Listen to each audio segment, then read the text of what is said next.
Polemik putusan Mahkamah Konstitusi atau MK terkait batas usia capres dan cawapres terus, namun usia itu tidak berlaku bagi calon yang sudah berpengalaman sebagai wujud penolakan terhadap adanya dinasti politik. Dari cuplikan di atas, kita dapat melihat bahwa demokrasi tidak hanya tentang pemilu, demokrasi juga membutuhkan kebebasan berpendapat, supremasi hukum, lembaga peradilan yang independen, pers yang bebas, serta pemerintahan yang bertanggung jawab.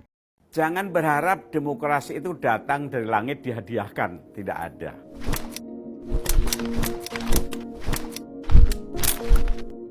Nah, di Indonesia indeks demokrasi itu menurun, yaitu kenyataan masih ada orang-orang pihak-pihak yang tidak senang untuk dikoreksi, diberitakan, dikritik oleh media massa. Ini banyak, sehingga tekanan, kriminalisasi, penghalangan pada kebebasan pers masih juga terjadi di Indonesia.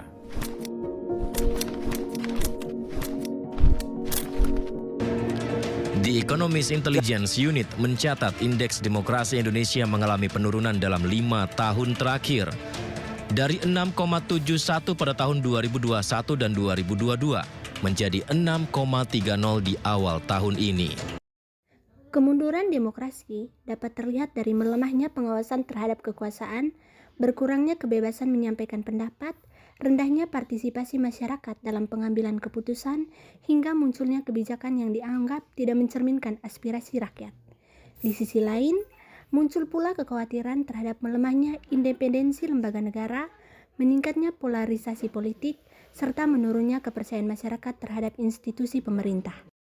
Partai yang mengklaim diri sebagai penjaga demokrasi seringkali justru memperlihatkan paradoks paling telanjang dalam praktik internalnya, termasuk pada Partai Demokrat dan PDIP.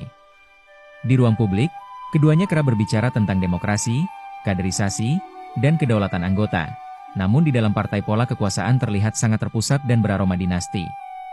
Di Demokrat, bayang-bayang keluarga pendiri begitu kuat hingga regenerasi kepemimpinan terkesan sebagai kelanjutan garis keturunan, bukan kompetisi terbuka gagasan dan kapasitas. Sementara di PDIP, meski memiliki basis massa besar dan sejarah panjang, arah dan keputusan strategis partai nyaris tak terpisahkan dari figur ketua umum yang memegang kendali absolut, membuat demokrasi internal sering berhenti pada formalitas struktural. Kader boleh bergerak, tapi garis batas kritik dan perbedaan pendapat sangat jelas dan ketat. Akibatnya, demokrasi yang dijual ke rakyat lebih menyerupai simbol dan slogan, bukan nilai yang benar-benar dipraktikkan secara konsisten. Ketika partai-partai besar saja masih memelihara budaya sentralistik dan dinasti, publik wajar bertanya, apakah demokrasi benar-benar diperjuangkan, atau hanya dipakai sebagai alat legitimasi kekuasaan? Fight against sesuatu yang merusak demokrasi, yang merusak konstitusi. Di seluruh dunia ada kemunduran demokrasi.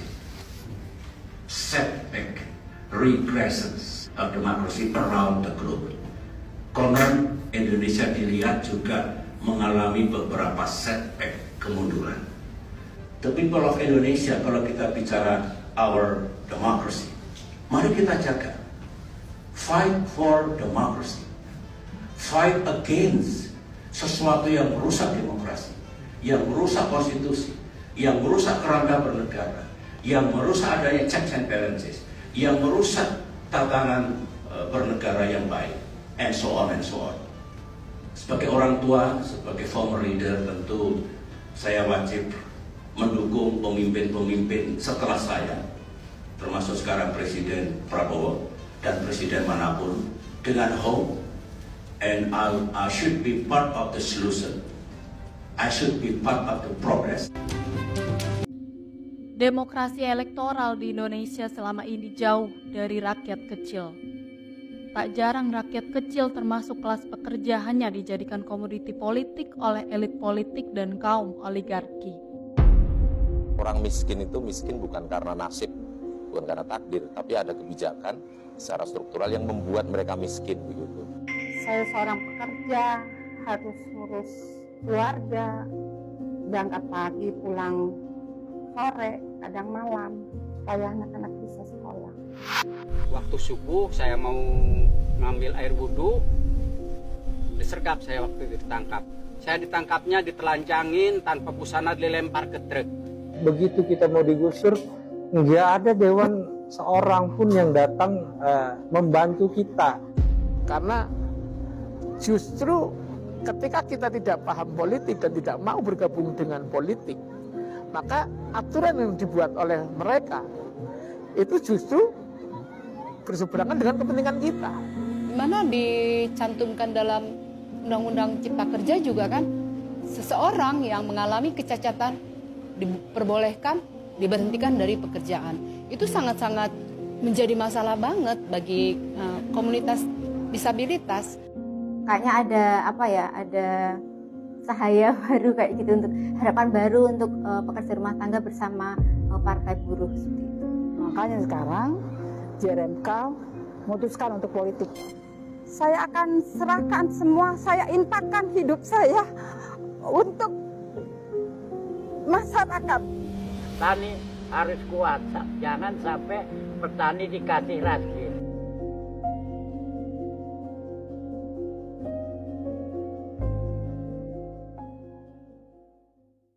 Indonesia menduduki peringkat ke-64 dunia dalam indeks demokrasi yang dirilis The Economist tersebut dengan skor 6,3. Meski dalam segi peringkat, Indonesia masih tetap sama dengan tahun sebelumnya, yaitu di urutan ke-64, namun skor tersebut menurun dari yang sebelumnya, yaitu 6,48.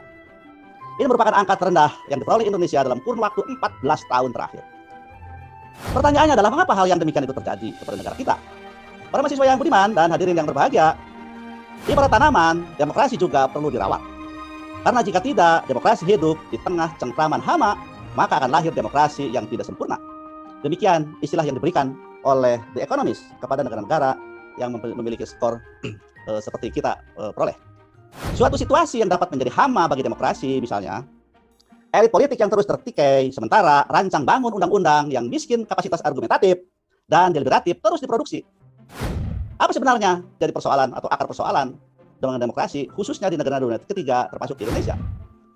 Akar terdalam dari demokrasi di dunia ketiga, termasuk di kita di Indonesia, sebenarnya bukanlah problem legal, melainkan problem hati dan problem pikiran. Perkembangan demokrasi dapat dikerdilkan oleh kombinasi mematikan dari residu watak feodalistik yang memuja hierarki, serta watak kapitalistik yang memuja egoisme dan kerakusan. Berikut contoh tabiat yang dapat mengkerdilkan demokrasi itu, yaitu cengkraman kuku feodalistik dan kapitalistik, sementara demokrasi dirayakan dengan euforia kebebasan, tanpa dibarengi semangat kesetaraan atau equality dan persaudaraan atau fraternity. Apakah memang begitu gawat? Ya memang, benar-benar begitu gawat jika kebebasan tanpa kesetaraan dan persaudaraan. Kegawatan tersebut diantaranya adalah sebagai berikut.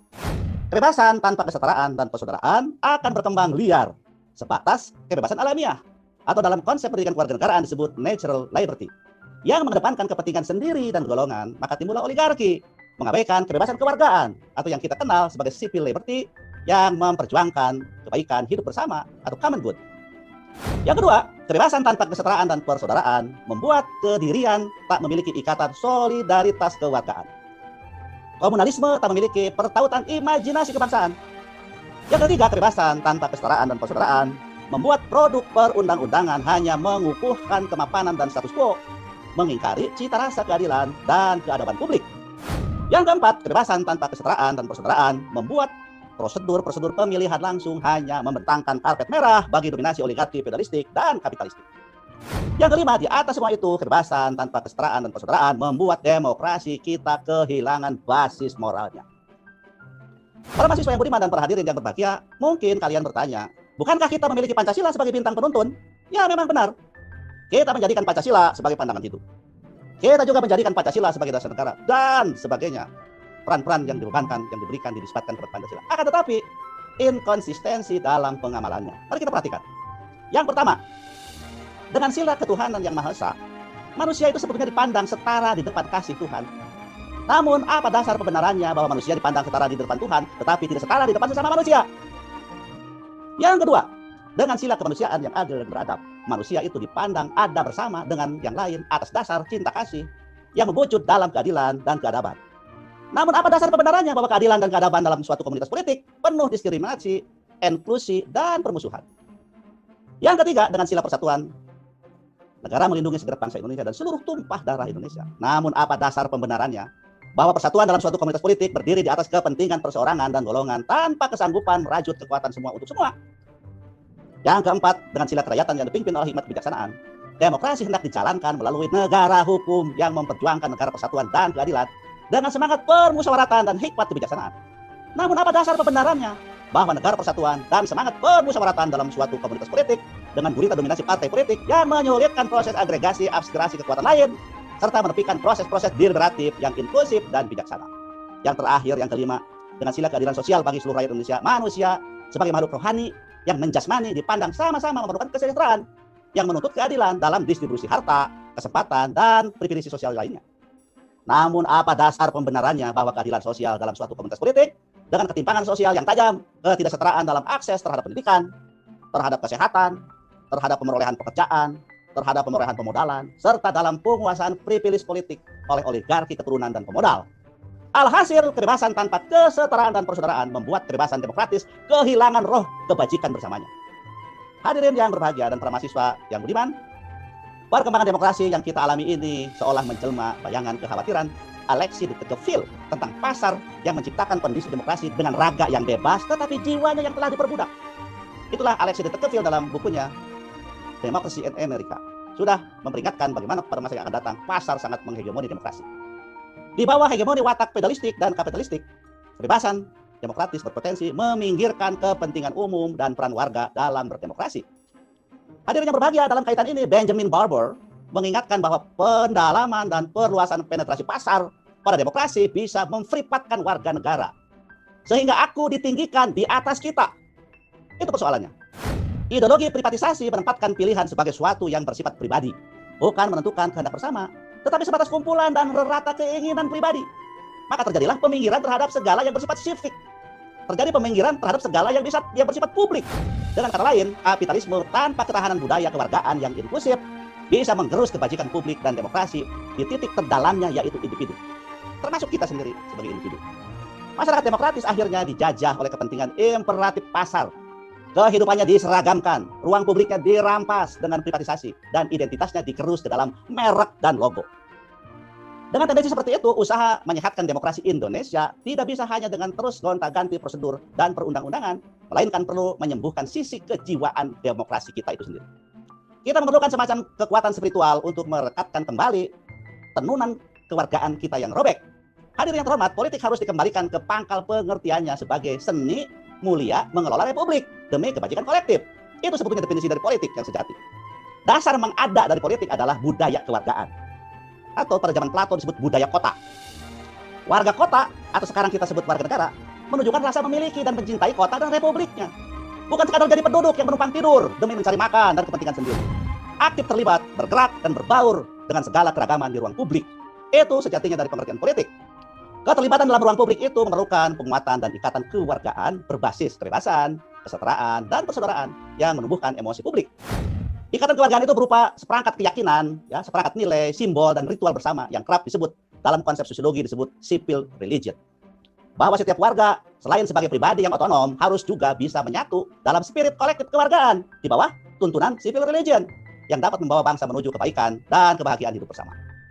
Hadirin yang terhormat, dalam spirit Pancasila, usaha menumbuhkan emosi publik itu tidak dikehendaki lewat jalan pemaksaan dan penyeragaman seperti dalam teorinya fasisme, namun melalui jalan-jalan estetis dan kesukarelaan dengan memperluas ruang-ruang perjumpaan, merentangkan jaring-jaring konektivitas, memperkuat semangat inklusivitas, merayakan festival keberagaman senasib sepenanggungan yang dapat menumbuhkan emosi simpati dan cinta. Itulah yang harus disemai di jantung pendidikan kita, utamanya melalui MKU Pendidikan Pancasila dan Pendidikan Kewarganegaraan.